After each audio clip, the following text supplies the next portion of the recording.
আসসালামু আলাইকুম। কবিতা হলো আমাদের এমন একটা সুখের স্মৃতি যা আমাদের মনকে খুব প্রফুল্ল করে, যা আমাদের মনকে শান্ত করে। একটা কবিতা আবৃত্তি করলে বা কবিতা একটা পড়লে বই থেকে নিজের ভেতর থেকে একটা ভালো লাগা কাজ করে।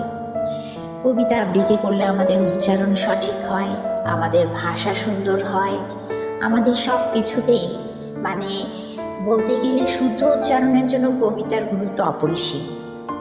তো আজকে আমি আপনাদেরকে একটি কবিতা আবৃত্তি করে শোনাবো।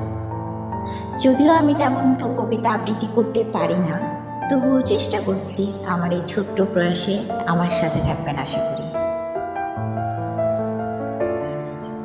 যারা ভালোবেসে উড়ে গেছে তারা কখনো জানতে পারেনি ভালোবাসা কি। তারা জানেনি ভালোবাসার গভীরতা, তারা কখনো জানবে না, তারা উপলব্ধি করতে পারবে না কিভাবে ভালোবাসতে হয়, কাউকে ভালোবাসার অনুভূতি কি, বা ভালোবাসার পাওয়ার অনুভূতি কি। তারা সারা জীবন উড়েই বেড়ায় ছন্ন ছাড়া পাখির মতো, এই আকাশ তো ওই আকাশ, এখানে তো সেখানে। দিন শেষে তাদের মতো একা নিঃসঙ্গ কেউ নেই।